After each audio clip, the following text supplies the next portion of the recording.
बार सभी हमारे जो सिटीजन हैं इकट्ठा करके उन सब के लिए बता देता हूँ जो मीटिंग में डिस्कस हुआ है और जिसके तहत हम काम करने वाले हैं। वो ऐसा होने वाला है कि 7 o'clock आज 7 बजे एयर सायरन्स बजेंगे। एयर सायरन्स देख रहे हैं हम कौन कौन से बजाएंगे।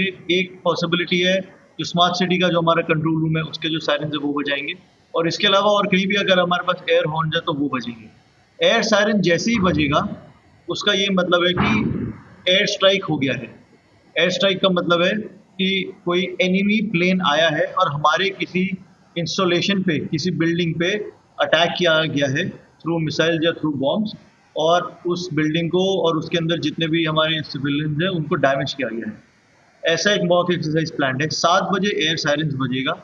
एयर सायरन बजते ही ब्लैकआउट प्रोसीडिंग शुरू होंगी। ब्लैकआउट प्रोसीडिंग में क्या होता है, जैसे एयर सायरन बजेगा जो हमारा इलेक्ट्रिसिटी डिपार्टमेंट है वो यहाँ की पूरी लाइट को काट देगा for a period of 1 hour। ये किया किस लिए जाता है? इसलिए किया जाता है कि जब एयर सायरन बजता है तो उसके 2 रीज़न होते हैं। पहला कि एक एयर स्ट्राइक हो चुका है और दूसरा और भी एयर स्ट्राइक होना बाकी है। तो इस टाइम पे जो हमारे सिविलियंस हैं, जो हमारी पॉपुलेशन है, उसको यही हिदायत दी जाती है कि आप अपने घर के पर्दे लगा दीजिए, दरवाजे बंद कर दीजिए, अगर कोई लाइट ऑन है तो लाइट बंद कर दीजिए। ये इसलिए बताया जाता है कि एयर स्ट्राइक जब भी हो रही होती है तो वो ऐसी जगहों को टारगेट करता है जो वेल लिट या वेल इल्यूमिनेटेड है। तो सिविलियन कैजुअलिटीज़ को मिनिमल रखने के लिए यही बताया जाता है सभी हमारे सिविलियन, सभी हमारे लोगों को कि आप अपनी लाइटें बंद कर दीजिए, अपना पर्दा बंद कर दीजिए, दरवाज़ा बंद कर दीजिए और घर में आराम से बैठें। तब तक बैठे जब तक एयर सायरन ऑन है। जब एयर सायरन बंद हो जाएगा इसका मतलब खतरा टल चुका है। तब आप लाइट भी ऑन कर सकते हैं, पर्दे भी खोल सकते हैं, दरवाज़ा खोल के बाहर भी आ सकते हैं।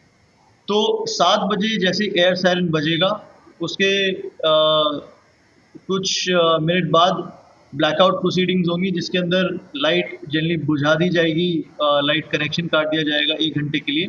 और अगर किसी के पास इमरजेंसी लाइट से कोई डीजी सेट्स यूज़ कर रहा है इलेक्ट्रिसिटी के लिए तो उसको हिदायत दी जाती है कि आप उस टाइम पे उसको बंद कर दीजिए अपने अपने घरों में, अपने अपनी बिल्डिंग्स में, और टोटल ब्लैकआउट ऑब्जर्व कीजिए।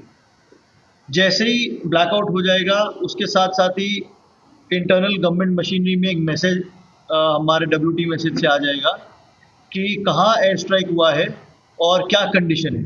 जैसे ही वो इन्फॉर्मेशन हमारे कंट्रोल रूम के पास आएगी हम डिस्ट्रिक्ट एडमिनिस्ट्रेशन की तरफ से एक PRO भी रहेंगे जो मीडिया में भी इस चीज़ को बताएंगे कि ऐसा ऐसा एक इवेंट हुआ है, ऐसा ऐसा एक एयर स्ट्राइक हुआ है, ऐसी जगह पे हुआ है। तो उस एरिया को सिविलियंस अभी अवॉइड करें और वहाँ पे रेस्क्यू ऑपरेशंस शुरू होने वाले हैं। बाकी लोग चिंता ना करें, अपने अपने घरों में रहें और ब्लैकआउट प्रोसीडिंग्स को ऑब्जर्व करें। उसके बाद जहाँ पे वो एयर स्ट्राइक हुआ होगा वहाँ पे रेस्क्यू ऑपरेशन शुरू होंगे। सबसे पहले फायर एंड इमरजेंसी सर्विस वहाँ पहुँचेगा, SDRF से NDRF से वहाँ पे दस्ता पहुँचेगा, लोकल पुलिस का दस्ता वहाँ पहुँचेगा, हमारी जो सिस्टर एजेंसीज हैं ITBP और CRPF के लोग वहाँ पे पहुँचेंगे। पहले देखेंगे कि कहाँ डैमेज हुआ है। आज की मॉक एक्सरसाइज के लिए जो एरिया डिसाइड किया गया है मॉक ड्रिल के लिए वो KV2 रहेगा, जो चिंपू में हमारा KV2 है। तो वहाँ पहुँच के डैमेज देखा जाएगा। पहले बिल्डिंग को डैमेज देखा जाएगा कि उसके अंदर कैसे घुसा जा सकता है।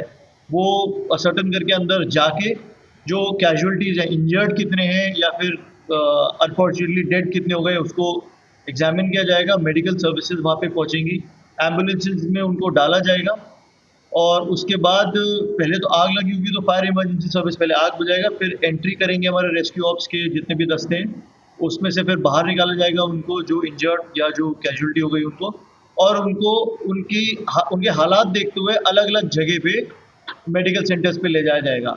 जो मेन मेडिकल सेंटर्स हैं वो RK मिशन, हेमा और ट्रिम्स रहेंगे, लेकिन टेम्पररी एक मेडिकल सेंटर जिसको ज़्यादा चोट नहीं लगी है और हम ये चाहते हैं कि वो लोग मेन हॉस्पिटल्स में ना जाएं ताकि मेन हॉस्पिटल्स ओवर क्राउडेड ना हो, इसलिए जिनको ज़्यादा चोट नहीं लगी है उनको टेम्पररी मेडिकल सेंटर में ले जाया जाएगा जो चिंपू बटालियन जो हमारा है वहाँ के जो ओपन ग्राउंड है वहाँ पे सेटअप किया जा रहा है। सिमिलरली जिन लोगों को रिहेबिलिटेशन की या फूड एंड सिविल सप्लाईज की ज़रूरत है वो भी बटालियन में ले जाया जाएगा। वहाँ पे कुछ बिल्डिंग्स EMARC कर रहे हैं हमारे SDRF के स्टाफ, वहाँ पे उनको ले जाया जाएगा, वहाँ पे उनको रिहैब दिया जाएगा और डिस्ट्रिक्ट एडमिनिस्ट्रेशन की तरफ से उनको फूड एंड सिविल सप्लाईज दिया जाएगा। ये पूरी एक्सरसाइज जब तक चलेगी तब तक ट्रैफिक का जो अरेंजमेंट है वो भी इन प्लेस रहेगा, क्योंकि जिन एम्बुलेंसेस में लोगों को भर के हॉस्पिटल ले जाना है तो उनको ग्रीन कॉरिडोर की ज़रूरत पड़ेगी। तो हमारा जो ट्रैफिक का स्टाफ है वो भी उस टाइम पे मुस्तैद रहेगा। पूरी एक्सरसाइज ब्रॉडली 1 से सवा घंटे चलेगी। ये अभी हमारा मॉक ड्रिल का प्लान है, जिसके बाद 9 साढ़े 9 बजे के आसपास हमारा डिब्रीफिंग होगा। Thank you so much. Sir, जैसे कि आपने कहा कि 1